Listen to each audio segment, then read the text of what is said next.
Paz de Cristo, meus amados irmãos, é muito bom estarmos juntos mais uma vez aqui para dividirmos a palavra do Pai Celestial. Deus tem assim nos abençoado, nos fortalecido e somos gratos a Deus pela sua bondade, sua graça maravilhosa, seu poder maravilhoso. E quero lembrar os irmãos que domingo estaremos juntos dividindo a palavra de Deus pela manhã, 1 Coríntios, 1 Coríntios, e à noite nós iniciamos o livro do Apocalipse, onde o Senhor tem nos abençoado, tem fortalecido o nosso coração, e eu quero convocar você para estar junto, você está junto conosco, desfrutando da palavra de Deus, né? Essa palavra doce, essa palavra maravilhosa, essa palavra que tem nos enchido assim da presença maravilhosa dele. E receba o nosso abraço, meu abraço da Dulce. Bom estarmos juntos e desfrutarmos assim do poder de Deus, da plenitude de Deus, da graça do Senhor Jesus Cristo. Ok, então nós vamos hoje, com a ajuda de Deus, para a terceira lição dessa doce, maravilhosa carta, essa carta que tem assim enchido o meu coração, né? Deus tem me abençoado, como disse o apóstolo Paulo, com toda sorte de bênção espiritual nas regiões celestiais em Cristo Jesus, essa bênção de Deus sobre nós. Então vamos lá, nós estamos trabalhando nessa doxologia, nesse louvor, nesse elogio, né? Que o Espírito Santo inspira o apóstolo Paulo, que é do capítulo 1, do versículo 3 ao versículo 14. Então vamos lá.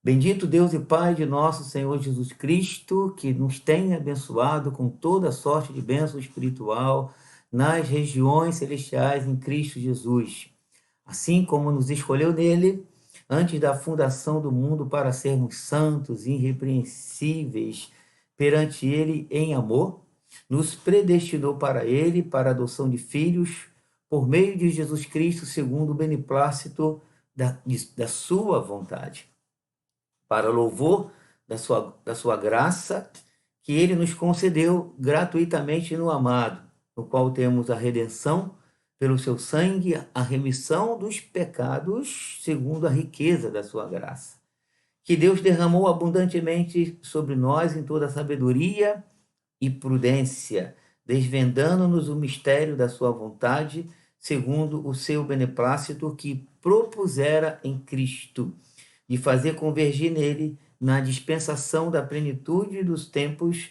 todas as coisas, tanto as do céu como as da terra. Nele, digo, no qual fomos também feitos herança, predestinados segundo o propósito daquele que faz todas as coisas, conforme o conselho da sua vontade, a fim de sermos para o louvor da sua glória, nós, os que de antemão esperamos em Cristo, em quem também vós, depois que ouviste a palavra da verdade, o evangelho da vossa salvação, tendo também nele crido, foste selado com o Santo Espírito da promessa, o qual é o penhor da nossa herança até ao resgate da sua propriedade, em louvor da sua glória. Louvado seja o nome do Senhor. Que Deus abençoe a leitura de sua palavra. Então nós vamos orar. Nosso Deus, nosso Pai, nós queremos te agradecer, queremos te louvar pela sua bondade, pelo teu poder. E rogamos que o Senhor nos encha do Espírito Santo. Rogamos que o Senhor fortaleça o nosso coração, que o Senhor abençoe a nossa família, que o Senhor possa tocar, restaurar, perdoar, curar, abençoar a nossa casa, a nossa geração e a sua igreja. Guarda a sua igreja, renova a sua igreja, visita a sua igreja e que o Senhor possa encher a igreja do Espírito Santo. Fala-nos, edifica-nos pelo poder e a autoridade de Cristo, nós oramos e que os santos do Senhor digam amém.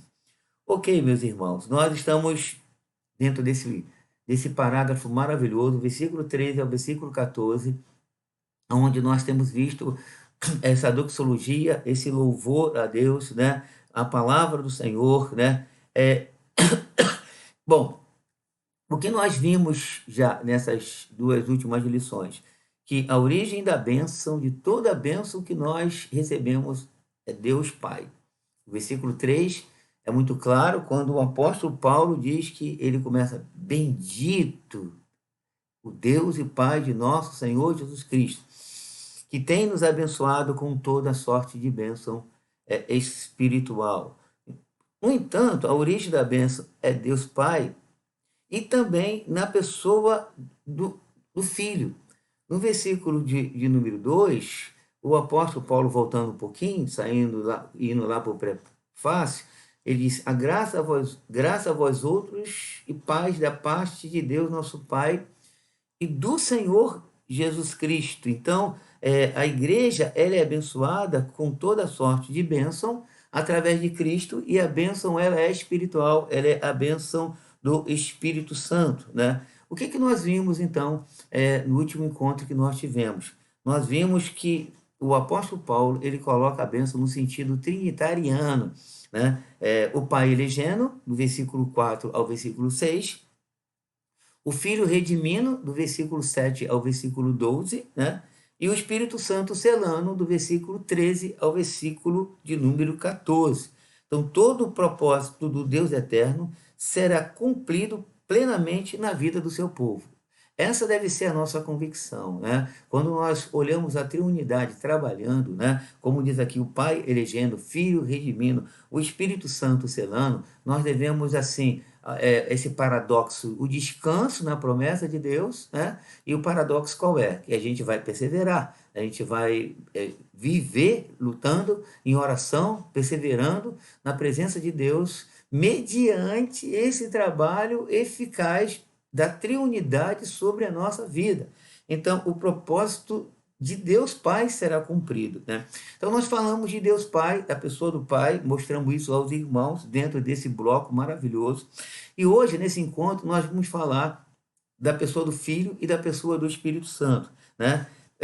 Quando nós olhamos, por exemplo, toda a sorte de bênção espiritual, ela é, ou elas são, nos outorgada, nos dada gratuitamente ou recebida na pessoa de Jesus Cristo.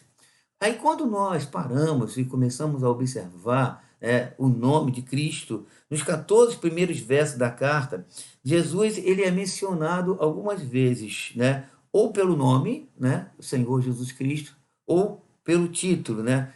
Cristo, o Messias, Jesus Cristo, Cristo Jesus, o Senhor Jesus Cristo, o amado. Também podemos ver nesse bloco Jesus chamado pelos pronomes, né? Ele, né? Ou então pelos possessivos dele, né?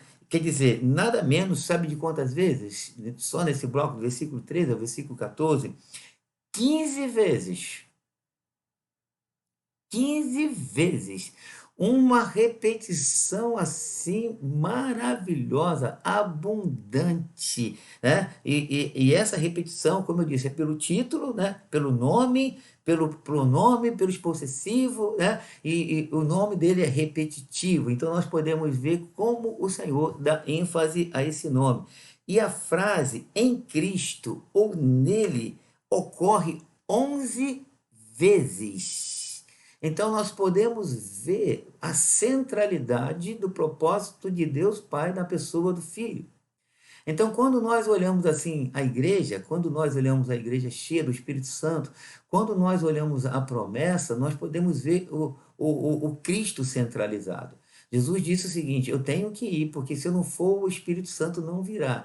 E quando eu for, eu derramarei a promessa do Pai. A promessa do Pai recebida pelo Filho, derramada pelo Filho, né, sobre a vida da igreja. Então, nós podemos ver que para o Pai derramar a promessa, o Filho se encarna, o Filho morre, o Filho ressurge, o Filho ascende, porque se o Filho não ascendesse, a promessa do derramamento do Espírito Santo não iria se cumprir na nossa vida. Então, Cristo, o que acontece? Ele ascende e derrama a promessa do Espírito. Já no versículo de número 1, né, o apóstolo Paulo descreve os cristãos como santos e fiéis que estão em Cristo. Deixa eu voltar aqui contigo. Paulo, apóstolo de Cristo Jesus, por vontade de Deus, aos santos que vivem em Éfeso e fiéis em Cristo, porque Ele é a ponte, Ele é o caminho, Ele é a verdade, Ele é a vida, Cristo é a vida. Nós não podemos descentralizar Cristo. A igreja, ela vive na órbita de Cristo Jesus. Isso é que faz a diferença na nossa vida. A diferença da igreja é justamente isso. A igreja, ela é o que é por causa de Cristo. A igreja é o que é não por causa do número. A igreja é o que é não por causa da conta financeira da igreja. A igreja é o que é não por causa do prédio, não por causa da história secular do que acontece na igreja. E a história da igreja, ela é resultado da história de Cristo. Da história de Cristo sobre a igreja, né? Então, agora, quando nós olhamos o restante do parágrafo, ele desenvolve as implicações desta expressão profunda que denota um novo princípio, né? Bom, esse novo princípio, né, que a gente chama de solidariedade humana, por que que nós chamamos isso? Porque anteriormente nós estávamos em Adão. Nós pertencíamos à antiga humanidade caída. E em Adão, como caído, o que que nós éramos? Mortos em delitos e em pecados. Né? Com isso, o que acontecia com a gente? Nós vivíamos em pecado, nós vivíamos debaixo do domínio de Satanás, nós éramos escravos desse mundo, nós estávamos alheio à vida de Deus, nós éramos inimigos de Deus, nós comíamos as migalhas, nós desfrutávamos de uma graça comum, né? O que é a graça comum? A chuva que cai sobre todos, a provisão que vem sobre todos, né? Os benefícios temporais que Deus derrama sobre toda a humanidade, né? Nós pertencíamos a essa raça caída, mas agora que estamos em Cristo, aí o tom muda. Agora nós pertencemos à nova humanidade redimida. Meus irmãos, isso que faz toda a diferença. Quando nós olhamos para nós, olhamos para a igreja não é uma instituição simplesmente humana. A igreja não é uma instituição administrativa, financeira. A igreja é um corpo de Cristo redimido e que faz toda a diferença.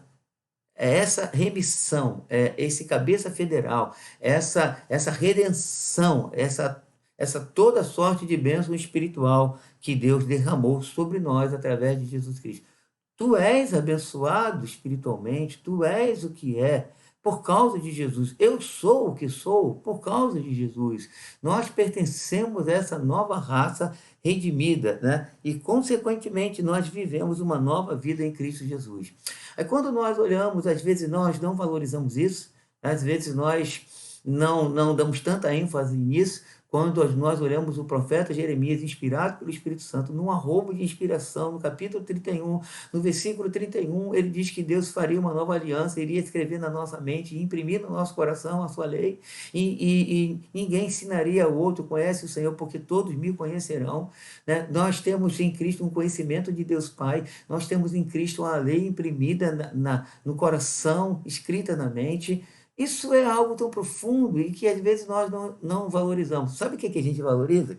A gente valoriza muito o temporal, a gente valoriza muito essa questão, né, da vida em si, dessa vida de peregrinação que nós passamos, que Pedro fala que nós somos estrangeiros, desses céus que estão destinados a serem enrolados, essa terra que está destinada também a juízo, né? A terra que agora existe, os céus que agora existem, eles não existirão mais, nós estamos passando. É isso que a gente valoriza. Aí o Espírito Santo tem nos chamado nessas meditações da palavra de Deus, a gente se voltar para a eternidade, valorizar aquilo que Deus fez por nós. Você precisa nós precisamos abrir os nossos olhos, abrir o nosso coração e se juntar ao apóstolo Paulo nesse arrobo de louvor e de uma exclamação profunda e a gente dizer: bendito Deus o Pai de nosso Senhor Jesus Cristo. Porque ele fez algo no nosso coração, ele fez algo maravilhoso. Então, o que significa Jeremias 31, 31? Significa que o nosso cabeça federal é Cristo, né? Que o nosso representante é aquele que estamos agora ligados nele eternamente. Aí o apóstolo Paulo, ele diz algo aqui maravilhoso, fazendo uma relação entre Adão e Cristo Jesus, esses dois cabeças federais, o representante da velha criação e agora o representante da nova criação. Deixa eu ler Romanos capítulo 5, versículo 12 ao versículo 21, que é um texto inspirado, é um texto maravilhoso, que mostra a obra de Cristo Jesus na nossa vida, e que às vezes a gente não valoriza os textos, a gente não presta atenção nos textos, né? A gente presta mais atenção nas interpretações dos pregadores do que no texto em si. As interpretações, preste atenção, as interpretações elas são importantes, mas eu repito uma frase que eu já disse aqui, nem sempre as interpretações são inspiradas, nem sempre as interpretações vêm na linha dos textos. Logo, nós precisamos prestar atenção no texto, o texto é inspirado, a Bíblia é que faz a diferença, a palavra de Deus é que redime, a palavra de Deus que ensina, a palavra de Deus que fortalece, a lei do Senhor que é perfeita. Então, preste atenção nessa analogia, nesse paralelismo, que paralelismo não, porque não é uma poesia, mas, vamos dizer assim, numa analogia que o apóstolo Paulo faz aqui em Romanos capítulo 5. Preste atenção, ele diz, portanto, que é uma conclusão do argumento que ele veio trazendo. Assim como por um só homem entrou o pecado no mundo, que foi Adão, e pelo pecado a morte, assim também a morte passou a todos os homens, porque todos pecaram. Então, ele já coloca todos nós dentro de uma sala escura, uma sala de trevas. Porque até o regime da lei havia pecado no mundo, mas o pecado não é levado em conta quando não há lei. Entretanto, diz o apóstolo Paulo, reinou a morte desde Adão até Moisés, mesmo sobre aqueles que não pecaram à semelhança da transgressão de Adão, o qual prefigurava aquele que havia de vir. Todavia, não é assim o dom gratuito como ofensa, porque se pela ofensa de um, que é Adão, morreram muitos, muito mais a graça de Deus e o dom pela graça de um só homem, Jesus Cristo, foram abundantes sobre muitos. O dom, entretanto, não é como no caso em que somente um pecou, o caso de Adão, porque o julgamento derivou de uma só ofensa, o pecado de Adão, para a condenação. Mas a graça, disse o apóstolo, ela transcorre de muitas ofensas. O nosso Senhor foi ofendido abundantemente, né?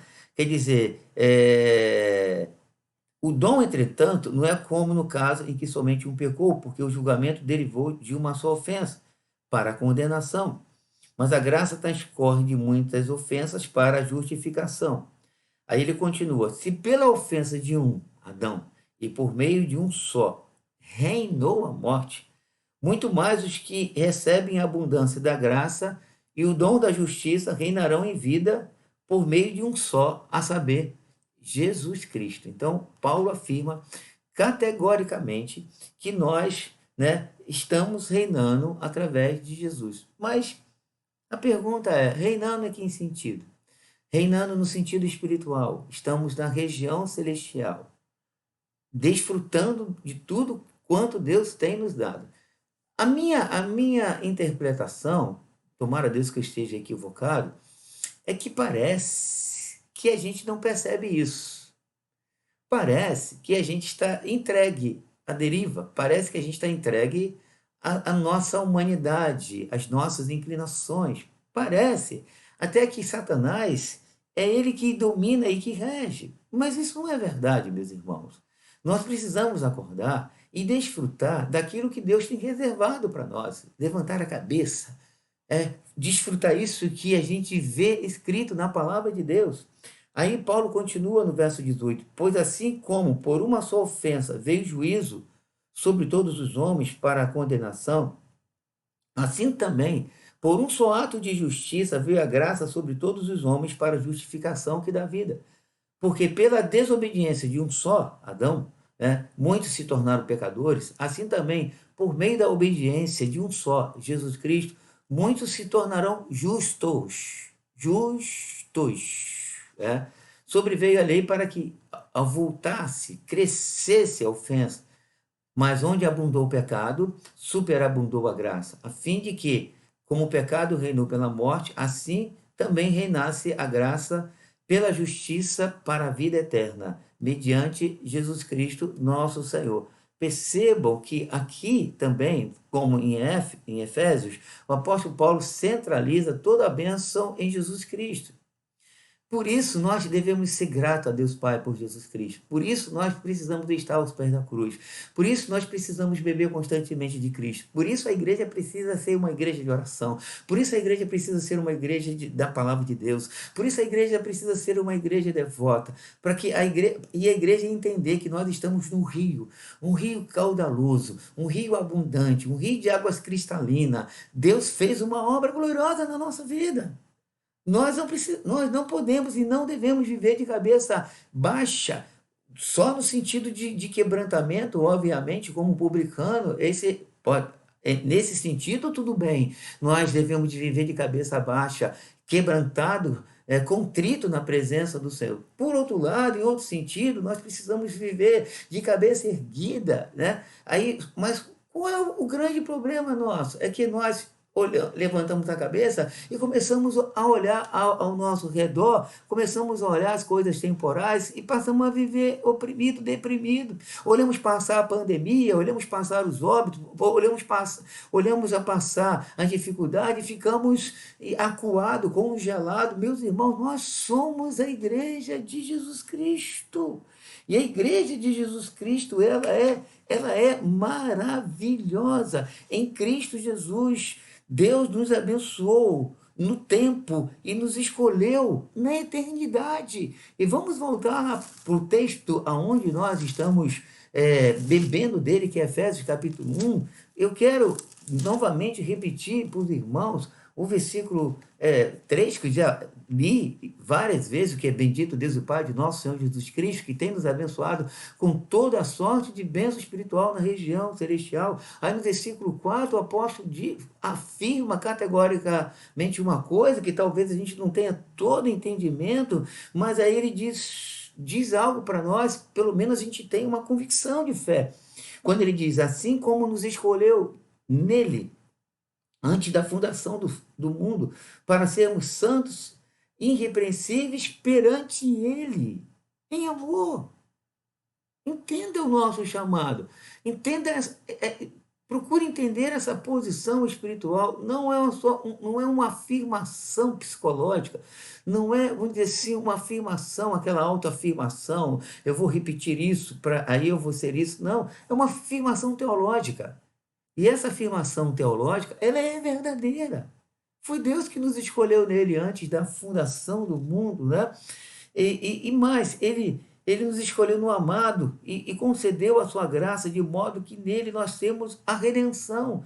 No versículo de número 6, e número 7, o apóstolo diz isso, né? Ele nos escolheu, aí no versículo 7, no qual temos a redenção, porque fomos escolhidos em Cristo, pelo seu sangue, a remissão dos pecados, segundo a riqueza da sua graça. Meus irmãos, nós estamos em Cristo. Deus tem nos abençoado, né? Agora, quando nós olhamos essa palavra, foi também em Cristo que Deus desvendou o seu plano para nos unir com Ele em todas as coisas. É nele que os crentes foram selados como pertencente a Deus. No versículo de número 13, versículo 14, o apóstolo Paulo diz que nós fomos selados em Cristo Jesus. Isso faz toda a diferença. Então nós precisamos nos voltar para as Escrituras, né? Só a Escritura, somente a Escritura. Não é um argumento psicológico, não é um argumento de autoajuda, é um argumento divino, aquilo que faz a diferença no nosso coração. Anteriormente, o que nós podemos ver nessa carta? Que anteriormente nós, gentios na carne, estávamos sem Cristo e, portanto, sem esperança. Mas agora, o que aconteceu? Deus nos enxerta, como disse Paulo lá em Romanos, nós que éramos oliveira braba, nós fomos enxertados. Deus nos coloca nesse plano eterno e maravilhoso. Levante a sua cabeça, meu irmão. A vida não termina aqui. Tem algo maravilhoso reservado pelo Senhor para nós. Agora em Cristo nós somos cobertos das bênçãos espirituais. Somos dele. Ele nos comprou pelo seu sangue. Aí vem, voltando então para Romanos, aí vem o apóstolo Paulo e diz o seguinte: quem nos separará do amor de Deus? Aí ele novamente vem para Jesus, que está em Cristo Jesus, nosso Senhor. Aí ele começa a enumerar: será morte, tribulação, vida, principado, potestade, fome, nudez, perigo, riqueza, pobreza, enfim, ele faz uma grande lista. Ele diz: quem pode nos separar do amor de Deus? Aí ele, que está em Cristo Jesus. Então nós somos do Senhor. Somos abençoados pelo Senhor. Deus tem cuidado de nós. Então ninguém pode nos separar desse amor maravilhoso.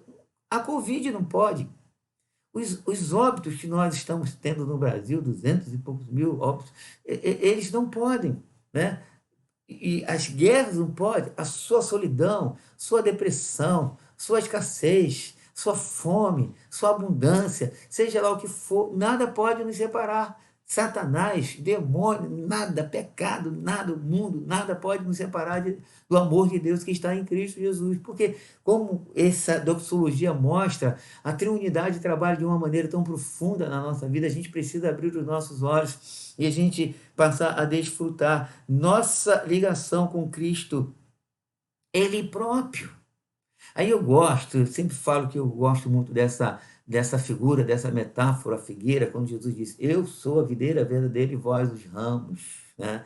Todo ramo que estando em mim produz, eu limpo para que produza mais fruto ainda. Aí dentro esse argumento maravilhoso, metafórico de Jesus para mostrar uma realidade espiritual, ele diz assim: sem mim nada podeis fazer.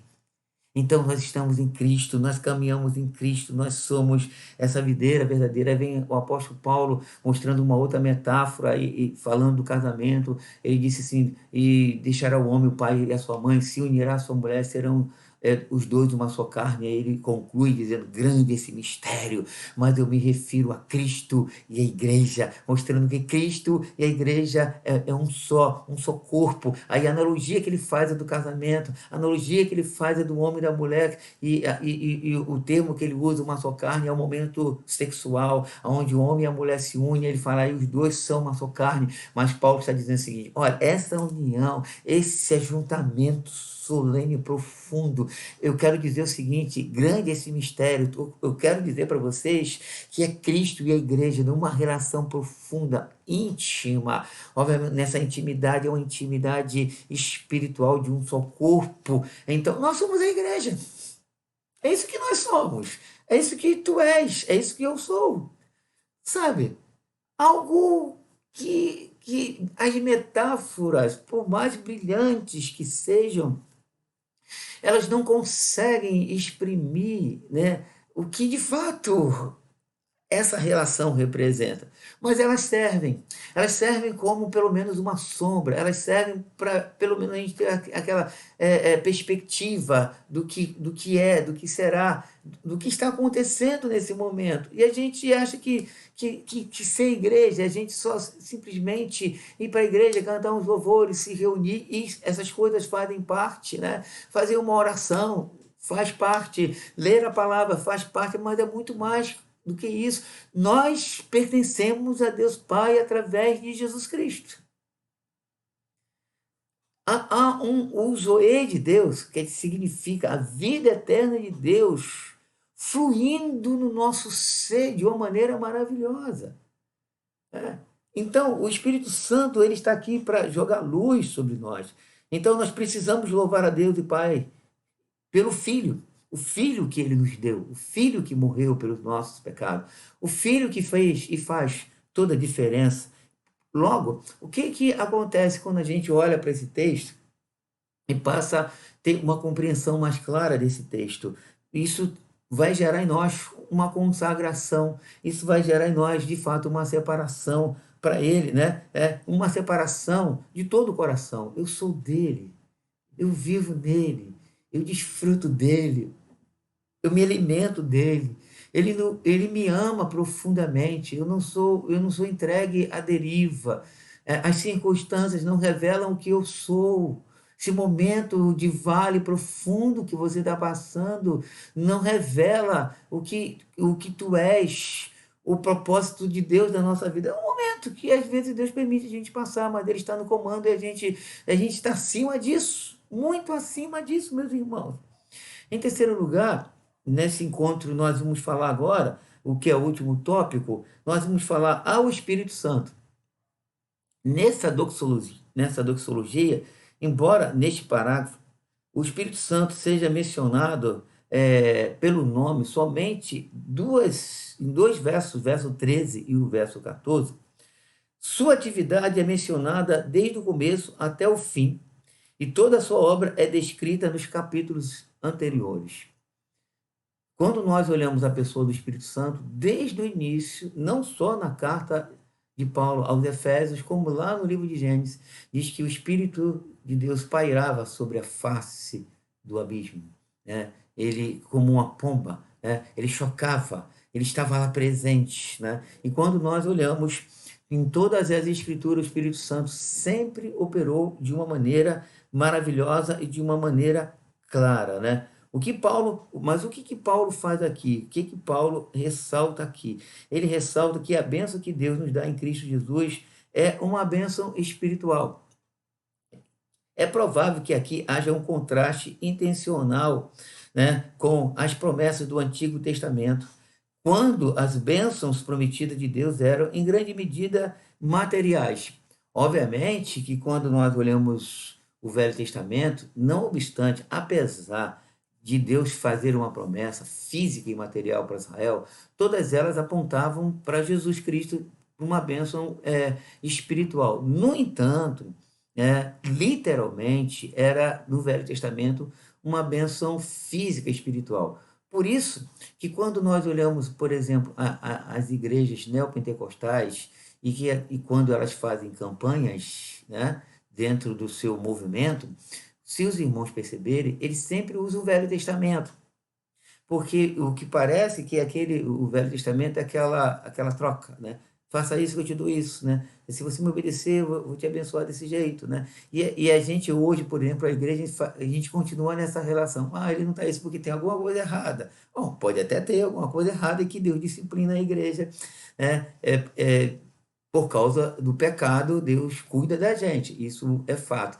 Mas quando a gente vê, por exemplo, os movimentos neopentecostais, eles estão lá dentro do Velho Testamento, né? Porque Deus fala assim, eu vou dar isso. Aí eles abrem a Bíblia. Está escrito, não é assim que eles falam? Está aqui na Bíblia Sagrada. Aí a gente não sabe interpretar, né, dentro de um contexto amplo das Escrituras. Não, Deus falou que era mesmo. Ó, Deus falou assim, seis voltas em Jericó, na sétima toque a trombeta, que a muralha vai cair. Está escrito, e de fato a muralha caiu, porque foi isso, literalmente, que Deus disse isso lá no livro de Josué, né? No entanto, quando a gente olha a igreja, a gente vê um propósito muito mais amplo, a gente vê umas promessas de Deus.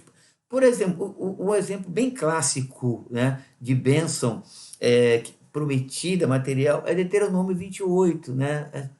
Quando vocês me obedecerem, eu vou dar isso para vocês, né? Aí que Deus falou assim, se Israel for obediente, né, vocês terão muitos filhos. Se vocês forem obedientes, vocês terão uma boa colheita. Se vocês forem obedientes, vocês terão abundância de gado. Se vocês forem obedientes, eu vou dar assim, uma liderança entre as nações. E foi isso de fato que Deus disse, né? Aí a gente faz até uma associação, por exemplo, quando a gente olha, por exemplo, um movimento, quando a gente hoje olha uma igreja muito cheia, um templo muito bonito, a gente fala, ó, Deus está com ele. A gente continua nessa relação.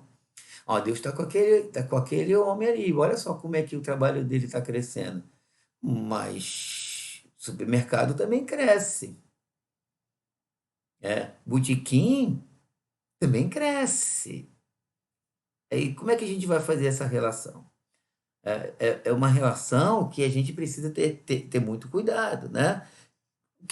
Voltando para o texto, bati um pouquinho, não muito nesse ponto, por quê? Porque, voltando para o texto, o que Jesus prometeu aos seus seguidores? De fato, o que ele prometeu? Né? Obviamente, quando nós olhamos essa questão física e material, nós temos necessidade disso. É verdade, é fato. E Deus sabe que a gente tem necessidade disso. E aí ele vai cuidar de nós. Né? Deus vai cuidar de nós. No entanto, quando nós olhamos o nosso vizinho, que não é crente, de repente ele tem uma casa mais bonita do que a nossa. No entanto, quando nós olhamos o nosso vizinho, que às vezes é ateu, maçom, macumbeiro, seja lá o que ele for, a fé ou sem fé que ele tenha, às vezes o carro dele é melhor do que a gente, do que o nosso. Às vezes ele tem mais saúde do que a gente. Nada, caminha, pula, vai para academia, a esposa, os filhos fazem física, aí tu chega lá para, de repente, que ele é teu vizinho, seu amigo, tu entra lá, aí tu olha lá na banqueta lá do criado mudo dele, não tem um remédio. Aí quando você volta para o seu criado mudo está cheio de remédio. Aí tu olha para o carro dele, tem um carro bonito, importado, aí você olha para o seu, tem uma bicicleta lá encostada no canto. Aí como é que a gente vai fazer essa relação? Deus está com ele, não está com a gente? Isso é uma relação. A gente não encontra hoje, dentro da igreja, do que Deus prometeu para nós, parâmetro bíblico. Aí voltando, mas Deus não cuida da gente? Claro que cuida. Né? A bicicleta que você tem é um cuidado de Deus. Os remédios que você comprou foi uma provisão de Deus. Né? A família que você tem é a graça do Senhor. Então, quando nós olhamos a criação, Jesus falou assim: olha as aves, eu cuido delas. Olha os lírios, eu cuido deles. E Deus cuida do crente e Deus cuida do não crente. Senão no mundo só existia crente. Né? Senão a Covid, por exemplo, só mataria os ímpios. Covid também mata crente. Como é que isso fica? Então vamos voltar para o texto?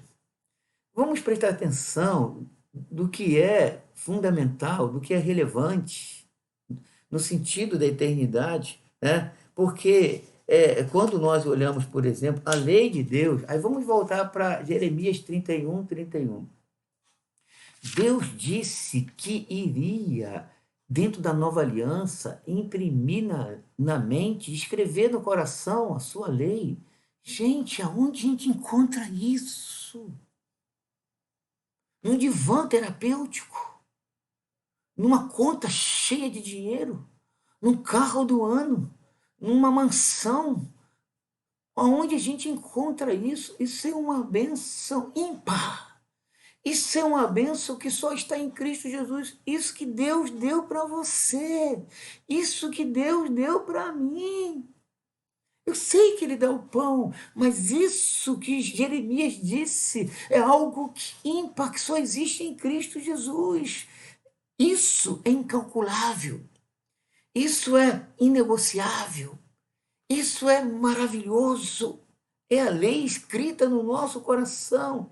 E mais, né? Ele disse através do profeta Ezequiel que ia tirar o coração de pedra, ia colocar um coração de carne. Quer dizer, essa linguagem significa o seguinte: eu vou tirar o coração incircunciso, incrédulo, duro, distanciado, a lei, inimigo meu, e vou colocar no coração de carne, sensível à minha palavra, onde eu possa escrever a minha lei, uma obra do Espírito Santo na nossa vida. Nós estamos debaixo disso, nós estamos desfrutando disso. Acorda, abre seus olhos para a obra que o Espírito Santo fez na sua vida. Olha o texto, olha a palavra de Deus, o que o Senhor fez com a gente.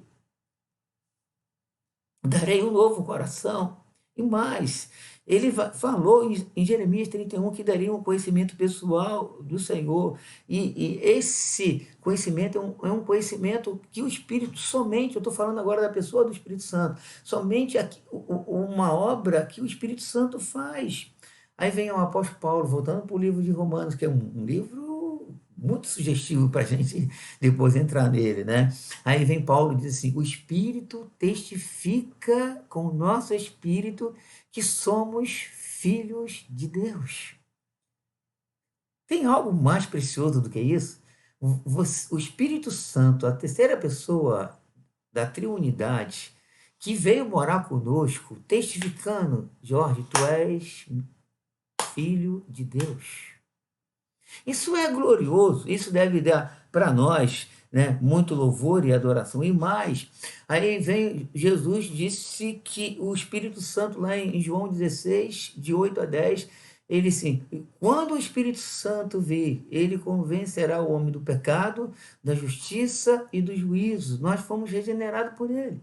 Então ele veio e nos convenceu do pecado, da justiça e continua ainda trabalhando em prol da nossa alma. Aí vem o apóstolo Paulo, novamente Paulo, inspirado pelo Espírito, em Gálatas, falando lá no capítulo 5, verso 16, que o Espírito milita contra a carne milita contra o Espírito, eles são opostos entre si. Aí eu gosto desse fechamento, ele é brilhante, para que porventura não façais aquilo que seja do vosso querer. Então aí o Espírito ele milita para que a gente não viva na nossa carnalidade. Gente, isso é maravilhoso. Eu não faço o que eu quero, não porque eu tenho força de vontade. Eu não faço o que eu quero porque o Espírito milita contra a minha carne, contra os meus desejos, contra as minhas inclinações. Ele milita. Aí, obviamente, eu oro, você ora, nós oramos, lemos da palavra, perseveramos, mas sozinho, ó, a gente não conseguiria. Sozinho, com toda a força de vontade que nós temos, nós não conseguiríamos. É o Espírito que milita, é o Espírito que trabalha na nossa vida. Então, meus irmãos, aí voltando para o texto de base, o apóstolo Paulo diz o seguinte, verso 13: em quem também vós, depois que ouviste a palavra da verdade, olha, ouvimos a palavra da verdade, o evangelho da nossa salvação, aí, tendo nele também crido, aí ele fecha dizendo: foste selado. Selo, ele significa pertencemos a Deus, e esse pertencimento, ele vem pelo selo com o Espírito Santo, o qual o Espírito é o penhor, a segurança da nossa herança, até o resgate da sua propriedade em louvor da sua glória. Então, o Espírito Santo, ele é uma pessoa maravilhosa que nos selou, ele é o penhor da nossa herança, ele trabalha na nossa vida, por isso a gente precisa ser cheio do Espírito Santo, por isso a gente precisa buscar Deus Pai, como ele mesmo, Jesus, ensinou: vós que sois mais maus, sabeis dar boas dádivas aos vossos filhos, quanto mais o Pai dará o Espírito Santo àqueles que lhe o pedirem. Essa plenitude que Paulo diz: não vos embriagueis com vinho, no qual há dissolução, mas enchei-vos do Espírito Santo. Esse Espírito Santo que trabalha na nossa vida. Aí quando a gente olha para a nossa vida, o que eu sempre falo isso: alguém vai dar uma bênção, eu estou cheio de dinheiro, eu estou cheio de saúde, eu estou cheio de casa. As coisas fazem parte, né? E graças a Deus pela provisão, mas elas passam, elas podem ser perdidas, né? Elas podem empurrá-lo de uma hora para o outro, né? Mas a plenitude do Espírito Santo é algo que nós precisamos. Então, nós podemos concluir que nós cristãos, que somos trinitarianos, acreditamos em Deus, nas três pessoas da Trindade, né? Cremos no Pai, no Filho e no Espírito Santo, e afirmamos com gratidão e alegria que Deus nos abençoou em Cristo Jesus com toda a sorte do Espírito Santo, toda a sorte espiritual. Nós somos abençoados, meus irmãos. Nós somos pessoas privilegiadas, meus irmãos. Nós somos pessoas escolhidas por Ele antes da fundação do mundo, né? Depois a gente vai entrar na questão da eleição, nós vamos falar desse assunto, que muitas pessoas têm até dificuldade de ouvirem sobre isso, mas a Bíblia é tão clara sobre isso. A gente precisa estudar isso com graça, com tranquilidade no nosso coração, né? Tranquilidade na pessoa de Deus, na natureza de Deus, nos atributos de Deus. Foi Ele quem fez isso, né? Com a nossa vida. Então, nenhuma bênção espiritual é negada para mim, é negada para você. O desejo de Deus é te abençoar, o desejo de Deus é me abençoar, o desejo de Deus é que nós sejamos cheios do Espírito Santo, o desejo de Deus é que nós possamos ouvi-lo, né?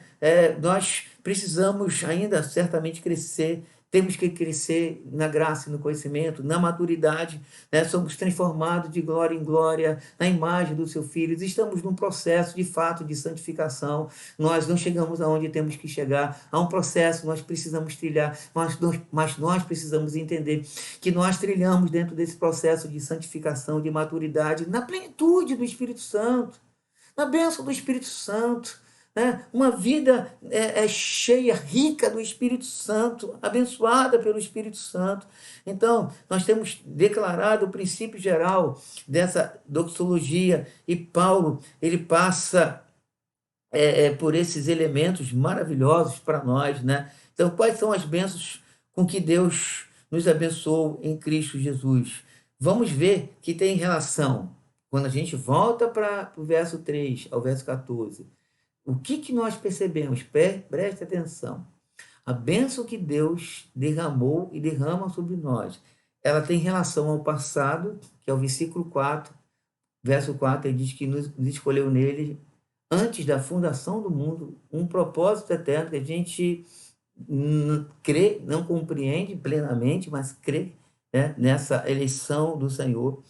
E mais, ele nos abençoa no presente, versículo 5 ao versículo 7, né? Nós temos a redenção pelo sangue, a remissão dos nossos pecados, isso é uma questão presente, atual, e nós temos uma bênção futura, né? No versículo de número 10, de fazer convergir nele da dispensação, da plenitude dos tempos, todas as coisas, tanto nos céus como na terra. Então, em Cristo Jesus, nós somos abençoados lá atrás, hoje e amanhã. Isso significa que o Deus eterno, que planejou todas as coisas, né, ao nos escolher lá atrás, nós já estávamos sendo abençoados de uma maneira ou de outra. Obviamente que não no sentido presente. E no presente nós somos abençoados hoje. A bênção de Deus é sobre nós hoje. Hoje. Nós somos cheios do Espírito Santo hoje. Nós temos remissão dos nossos pecados hoje. Amanhã, um futuro escatológico, há algo que também, assim como no passado a gente não compreende quase nada, também no futuro a gente não compreende quase nada. Mas cremos que fomos escolhidos lá no passado, cremos que no futuro nós vamos continuar abençoados, cheios do Espírito Santo, de um corpo incorruptível. No entanto, no presente a gente já desfruta do poder de Deus, da graça de Deus, da plenitude de Deus. Que Deus abra os nossos olhos para que a gente perceba essa dimensão, que Deus abra os nossos olhos para que a gente compreenda o momento que nós estamos vivendo, que a gente compreenda que essa questão física que a gente está vivendo agora, ela não revela de fato quem somos, o que temos. O que temos, o que somos é muito grande, é muito profundo. E que Deus abra os nossos olhos para que a gente desfrute, porque eu e você fomos chamados para desfrutarmos a plenitude de Deus. Que Deus nos guarde, que Deus nos abençoe, que Deus fortaleça o nosso coração e que a gente acorde para que a gente possa perceber que nós não estamos, não obstante aqui com nossos pés no barro, nós estamos assentados nas regiões celestiais em Cristo Jesus, desfrutando toda sorte de bênção espiritual. Que Deus nos proteja. Pai amado, em nome de Cristo Jesus, abre os nossos olhos, abre os olhos da igreja, Senhor, para que nós possamos compreender a plenitude do Senhor sobre nós, a bênção do Senhor sobre nós, aquilo que o Senhor tem nos dado nesse presente. Abre os nossos olhos para que a gente entenda, Senhor, que as circunstâncias não revelam quem somos nós. Quem sabe, Senhor, essa irmã que está me ouvindo, esse irmão que está me ouvindo nesse encontro, esteja muito triste, esteja muito para baixo, muito abatida, Senhor, uma semana muito difícil, mas que o Senhor possa, Senhor, tocar na vida dela, tocar na vida dele, e que todos nós possamos perceber, Senhor, a riqueza que o Senhor tem nos dado, Pai. Muito obrigado. Renova nossas forças espirituais. Renova, Senhor, em Cristo Jesus, que nós somos ricamente abençoados, Senhor, e que nós não queremos medir, ó Deus, a tua bênção pelo, ó Deus amado, a geladeira que temos, o carro que temos. Não obstante essas coisas fazerem parte, mas queremos, ó Deus, não medir, porque nós não vamos conseguir medir a profundidade, a largura e o comprimento do seu amor, ó Deus, que está em Cristo Jesus, esse amor profundo, o Espírito Santo que nos selou de uma maneira maravilhosa, o Espírito Santo que é o penhor da nossa herança, até o resgate da sua propriedade para o louvor da sua glória. Senhor amado, são conceitos que nós, Senhor, estamos longe, porque, ó Deus, os conceitos que nós temos vivido, abraçado, dormido, sonhado e tirado da nossa paz são os conceitos temporais, são os conceitos da saúde, são conceitos da material, mas acorda os nossos olhos, ó Deus, porque essas coisas o Senhor disse: olha, o Pai cuida de vocês, olha os lírios, olha as aves do céu, o Pai cuida, vocês valem mais do que essas coisas. Senhor amado, acorda a igreja, que a igreja possa buscar a sua presença, a igreja possa buscar, ó Deus, os valores eternos, que sejamos acordados, que sejamos despertados, que possamos beber do Senhor, beber da sua palavra, beber daquilo que o Senhor tem reservado para a igreja. Senhor, eu sei, Senhor, que o Senhor prometeu algo para Israel e o Senhor deu a Israel, mas isso não faz de Israel, Senhor amado, uma nação especial. O que faz de Israel uma nação especial foi, ó Deus, a promessa, a eleição, o Messias prometido, ó Deus amado, o reino de Deus que viria, Senhor, não para arrebentar os romanos, não para arrebentar os babilônicos, os assírios, mas para arrebentar Satanás e com os seus acólitos e o pecado, Senhor, e redimir não só Israel, mas os gentios, Senhor amado, no corpo, ó Deus, e dar, ó Deus, cair sobre os nossos colos como um grande presente a redenção, a remissão, a vida eterna, a plenitude do Espírito Santo, os dons do Espírito Santo, o fruto do Espírito Santo, a revelação do Espírito Santo, ó Deus, o ensino do Espírito Santo, o convencimento do pecado, da justiça, do juízo, ó Deus, ser convencido do pecado. Que bênção quando o Espírito milita contra a nossa carne, para que nós não venhamos a fazer o que a gente deseja. Ó Deus, muitas vezes, Senhor, a nossa mente é enchida de porcaria, mas o Teu Espírito Santo vem, nos convence, ó Deus, Senhor, toca na nossa vida, nos quebranta. Que maravilha, Senhor, que bênção maravilhosa. E aí muitas vezes a gente não enxerga como nós somos guardados, somos protegidos do laço do passarinheiro, da peste perniciosa. Ó Deus, nós não percebemos que viver em santidade é algo, ó Deus, incomparavelmente melhor. Nós não percebemos, ó Deus, que quando nós confessamos os nossos pecados, quebrantados pelo Espírito Santo, que é algo, Senhor, maravilhoso da parte do Senhor. Quando nós, Senhor, olhamos lá para o futuro, para a eternidade, e que pela fé nossos nomes estão rolados no livro da vida do Cordeiro, porque o Senhor disse: alegrai-vos antes, porque os vossos nomes estão rolados no livro da vida do Cordeiro. Senhor, nós esquecemos dessa grandiosidade ó Deus, e abandonamos a doxologia, o louvor, a adoração, o quebrantamento, e esquecemos de colocar a boca no pó e de agradecer, Senhor, por essa bênção, Senhor, de ter o nome escrito no livro da vida do Cordeiro. Senhor amado, isso é rico, maravilhoso. Isso não se compra, dinheiro não se compra, nada se compra, viver 100 anos de idade não se compra. Senhor, isso é algo que, ó Deus, olhamos lá para trás, e o apóstolo Paulo, ele mostra lá atrás, ó, no versículo 4, ele diz que o Senhor nos escolheu antes da fundação do mundo, algo no passado, na eternidade que nós não compreendemos, algo tremendo, poderoso, profundo. Abra os nossos olhos, ó Senhor, para que a gente louve o Teu nome, para que a gente exalte o Teu nome, para que a gente glorifique o Teu nome. Acorda a igreja, Senhor, e que possamos louvar por tudo que o Senhor tem feito na nossa vida, e a gente se reúne ao lado, nessa sala, junto com o salmista, que daremos ao Senhor, ó Deus, por todos os benefícios para conosco. A Ele entra, ó Deus amado, no sentido escatológico: levantarei o cálice da salvação, invocarei o nome do Senhor. O cálice da salvação, queremos levantar esse cálice e invocar o nome do Senhor. Nós somos do Senhor, nós vivemos para o Senhor, nossa vida é para o Senhor, nossa família para o Senhor, nosso tempo nessa terra para o Senhor. Queremos glorificar o teu nome. Ó, encha-nos do Espírito Santo. Entregamos nossas vidas em tuas mãos. Seja conosco, Pai, em nome do Senhor Jesus Cristo, e que os santos do Senhor digam amém. Que Deus nos abençoe, que Deus nos guarde, que Deus possa abrir os nossos olhos para que a gente possa perceber o que Ele tem reservado para nós nesse mundo, né? Presente, né? Não só escatológico, mas presente, né? Essa abundância espiritual que Ele quer nos dar agora. Ele quer que a gente seja cheio do Espírito Santo agora. Ele escreveu a palavra na nossa mente, no nosso coração, para a gente desfrutar agora, o presente, né? O futuro, o que é escatológico, está reservado para os santos, a gente vai desfrutar isso na eternidade. Que Deus te abençoe, que o amor de Deus, a graça de Cristo, as consolações do Espírito Santo estejam sobre todos nós, desde agora e para todo sempre. Até domingo, em nome de Cristo Jesus.